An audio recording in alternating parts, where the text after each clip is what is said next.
Michael Oren. Just a word about Shimon Peres. I had truly a unique opportunity. As an historian, I studied Shimon Peres. He was a man who was a perhaps closest associate of Ben-Gurion, who lived through the great and terrible events of the War of Independence in 1948, the architect of Israel's strategic defense, the man with the vision of Dimona, without going into too much detail on that. The man who played a pivotal role in the Entebbe raid in 1976. The man who, at one hand, was both the hero of the settler movement and then later became a hero of the peace movement.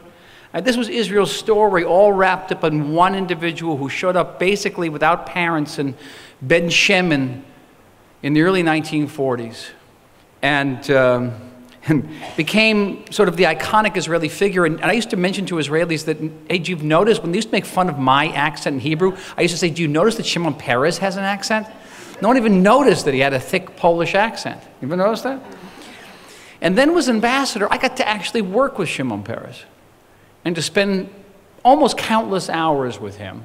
And the apogee of my experience with Shimon Peres was when he received the Presidential Award of Freedom, the highest civilian award given by the United States. It's very rare that they give it to a foreign leader.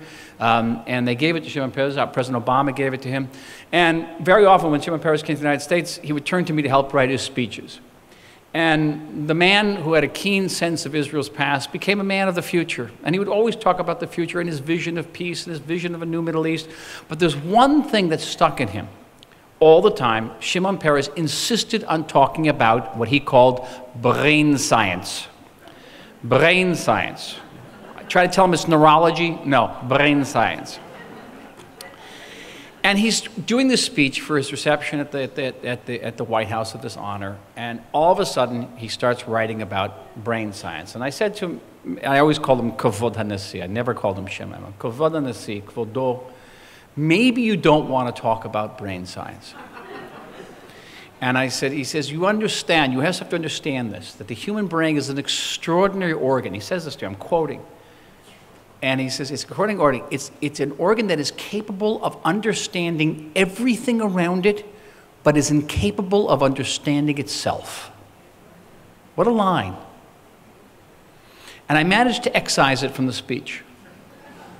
And we got up in front of this audience. This audience, you know, Itzhak Perlman played for us. I sat at the table with Hillary Clinton. Everybody was there. Amazing. And Shimon Peres is talking about his vision of his sense of Israel's past and the future, and then all of a sudden he paused and started talking about brain science. And in a way, I think it says something about this man, the person who just, to his last minute, would never give up what fascinated him, what he stood for, what motivated him.